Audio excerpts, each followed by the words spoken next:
5 वर्षापूर्वी याच मैदानामध्ये रविशेठ पाटील यांच्याकरता मतं मागण्याकरता आलो होतो। त्यावेळी समोर आमचे मित्र धैर्यशील पाटील होते आणि त्यांच्या विरुद्ध मतं मागायला आलो होतो। पण आज मला सर्वाधिक समाधान आहे की माझे दोन्ही मित्र एका मंचावर आहेत आणि रविशेठ पाटील आणि धैर्यशील पाटील ही जोडी म्हणजे जसं देशात आणि राज्यात डबल इंजिन आहे तसं पेणला डबल इंजिन आधीच मिळालेलं आहे। एक आमदार आणि 2 खासदार अशा प्रकारचं डबल इंजिन घेऊन आज तुम्ही या ठिकाणी काम करता आहात।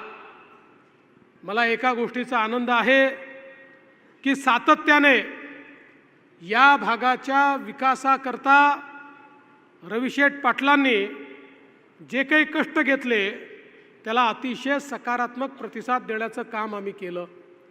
खरं म्हणजे एक गोष्ट निश्चित आहे की शेवटी आपण कुठल्याही गोष्टीची सुरुवात ही श्री गणेशाने करतो आणि श्री गणेशाची उपासना आराधना करायची असेल तर ती पेणशिवाय पूर्ण होऊ शकत नाही। मला कल्पना आहे लगेच विषय येईल की आमच्या मूर्तिकारांचा प्रश्न आहे त्याचं काय करणार आहे। काळजी करू नका, इतके वर्ष अडचणीत येऊ दिलं नाही, पुढेही अडचणीत येऊ देणार नाही। शेवटी केवळ महाराष्ट्रात नाही संपूर्ण देशामध्ये पेणच्या मूर्त्या याच आम्हाला श्री गणेशाचं दर्शन घडवतात। त्यामुळे गणेशाच्या आशीर्वादानं तुमचंही काम योग्य प्रकारे चालू राहील हा आमचा निश्चितपणे प्रयत्न असेल। आज आपण जर या निवडणुकीकडे बघितलं तर उमेदवार कोण आहे हे बघूच नका। एका उमेदवाराचं नाव आहे गती आणि प्रगती आणि दुसऱ्या उमेदवाराचं नाव आहे स्थगिती। इकडे रविशेठ पाटील म्हणजे गती आणि प्रगती आहे। आपली जी महायुती आहे ती गती आणि प्रगती आहे आणि महाविकास आघाडी म्हणजे सगळ्या कामांना स्थगिती आहे। आपण 2.5 वर्ष बघितलं, अरे हा अटल सेतू तुम्हाला खूप पूर्वी मी देऊ शकलो असतो, पण 2.5 वर्ष नादान लोकांचं सरकार आलं, त्यातही त्यांनी खोडा घातला आणि अटल सेतूची गती कमी केली। पण मला आनंद आहे आज पेण आणि मुंबईमधलं अंतर काय लोकांना लक्षातच येत नाही। पेणमधनं सुसाट निघून मुंबईपर्यंत येता येतं, कारण आता अटल सेतू या ठिकाणी तयार झालेला आहे। 22 किलोमीटरचा हा ब्रिज एक प्रकारे जी कनेक्टिव्हिटी निर्माण करतोय, खऱ्या अर्थानं अंतर कमी झालेलं आहे, मनातलं अंतर देखील कमी झालेलं आहे, परिवाराकरता जास्त वेळ देता येतो ही व्यवस्था देखील या ठिकाणी झाली आहे। आणि बंधू भगिनींनो, याच्यासोबत दुसरी कनेक्टिव्हिटी आपण जो विरार अलिबाग कॉरिडॉर करतो आहे त्याच्यामुळे एक वेगळी कनेक्टिव्हिटी तयार होणार आहे। पण मला याची कल्पना आहे की हा कॉरिडॉर तयार करत असताना भूसंपादनाचे काही प्रश्न आहेत, निवाड्यांचे काही प्रश्न आहेत। काळजी करू नका, आपल्या सरकारने कधीही शेतकऱ्याची जमीन कवडीमोल भावानं घेतली नाही। तुम्ही बघा, जर तुम्ही या ठिकाणी समृद्धी महामार्गाचं उदाहरण घेतलं तर समृद्धी महामार्गामध्ये 100% जमीन कन्सेंटनी आम्ही घेतली। कन्सेंटनी लोक आमच्याकडे यायचे, जरा आमच्याही शेतीतनं मार्ग गेला तर बरा होईल, तुमचा दर चांगला आहे असं आम्हाला म्हणायचे। त्यामुळे विरार अलिबाग कॉरिडॉर आणि जे काही रस्ते होत आहेत याच्यामध्ये भूसंपादनाचे जे प्रश्न निर्माण झालेले आहेत, योग्य दर देऊनच या ठिकाणी जमीन घेतली जाईल। आणि मी तुम्हाला सांगतो, अटल सेतू आणि हा कॉरिडॉर झाल्यानंतर खूप मोठ्या प्रमाणात या भागामध्ये कनेक्टिव्हिटी जी आहे ती कनेक्टिव्हिटी सुरू होणार आहे। आपल्याला सगळ्यांना याची कल्पना आहे। आज आपण पाहू शकतो बाण बंदिस्तीचं काम आपण सुरू केलं। खार बंदिस्तीमुळे 2000 एकराला सिंचन मिळालं आणि आता तर आपण वर्ल्ड बँकेच्या माध्यमातून कार्यक्रम घेतलाय, पैसा मिळवलेला आहे। वर्ल्ड बँकेच्या निधीतनं आता या ठिकाणी रविशेठ पाटील सांगत होते, रविशेठ पाटील चिंता करू नका, आता पैशाची कमतरता नाही, याकरता तुम्हाला जेवढा निधी लागेल तेवढा वर्ल्ड बँकेच्या योजनेतनं आम्ही तुम्हाला मिळवून देऊ. आज आपण पाहतोय तामसी घोडा येथील बंदराचा विकास करण्यात येतोय, धरमतर जेटीचा विकास करण्यात येतोय, गेटवे पासनं वाहतूक आपण सुरू करणार आहोत. खरं म्हणजे 2.5 वर्ष वाया गेले नसते तर गतिमान जलवाहतूक देखील या ठिकाणी सुरू झाली असती. हेटवणे धरणातनं पिण्याच्या पाण्याचं आरक्षण आपण दिलं, त्याकरता निधी आपण उपलब्ध करून दिला.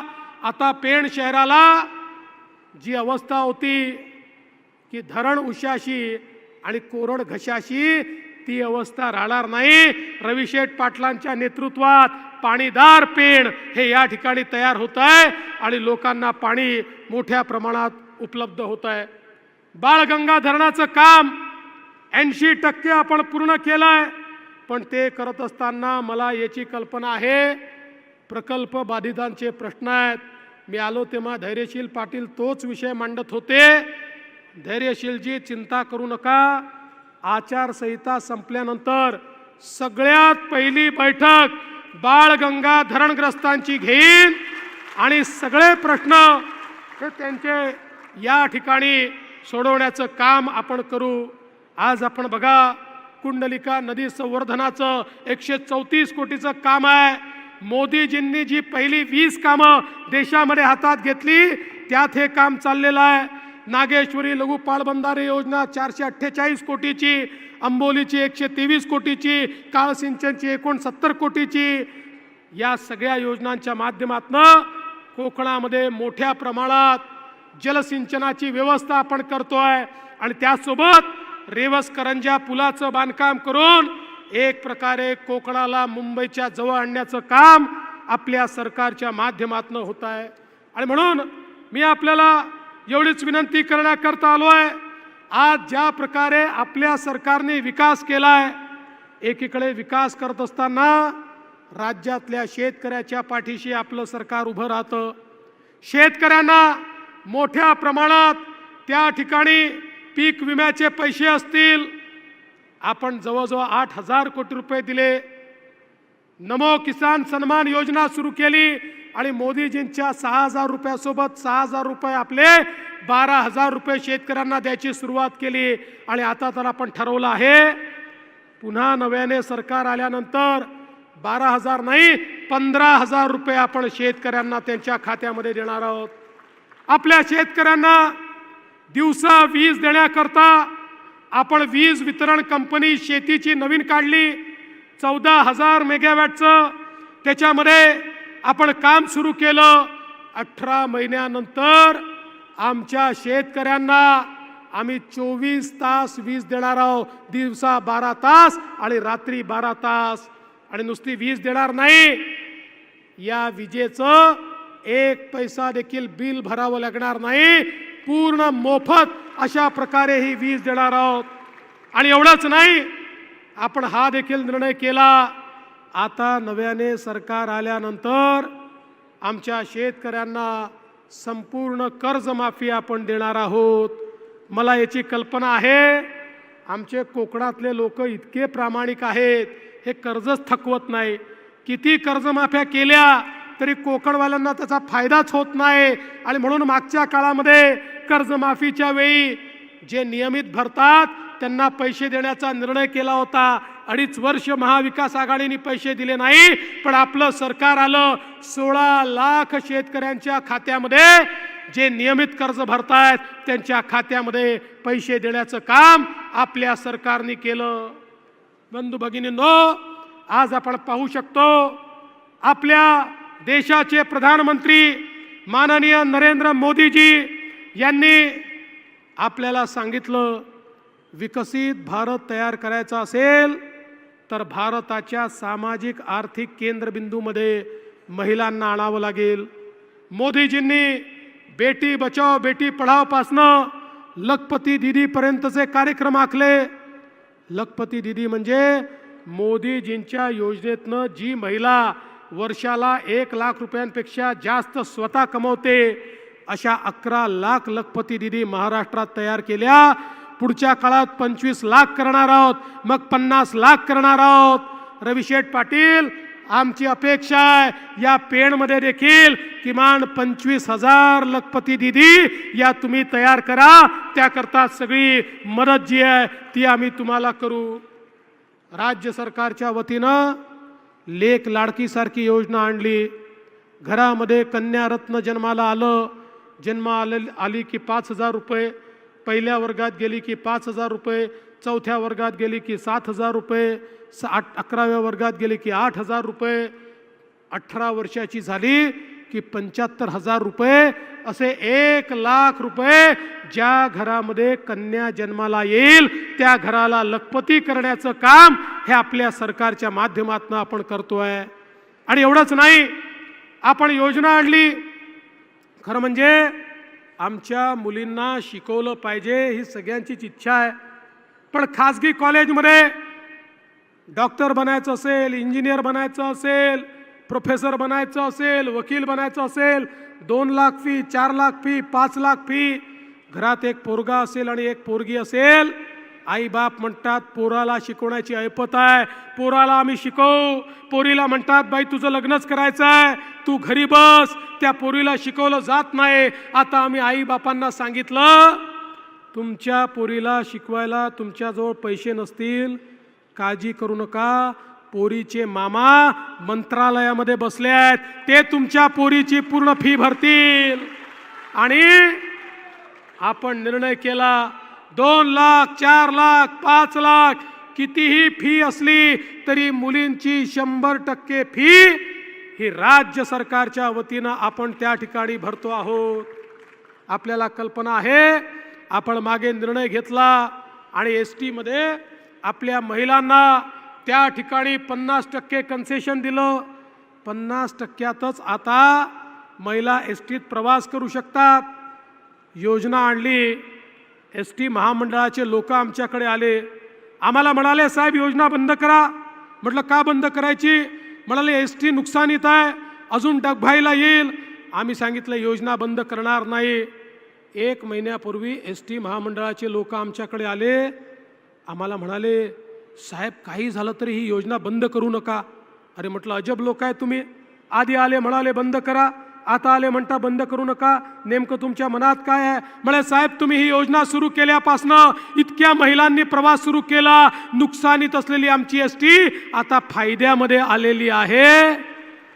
मग मी जरा थोडी माहिती काढली, माझ्या लक्षात आलं अलीकडच्या काळामध्ये आमच्या लाडक्या बहिणी आमच्या भाऊजींना सांगतात तालुक्याला जायचं आहे, जिल्ह्याला जायचं आहे, मुंबईला जायचं आहे, कोकणात जायचं आहे, मीच जाऊन येते, तुम्ही घरी बसा।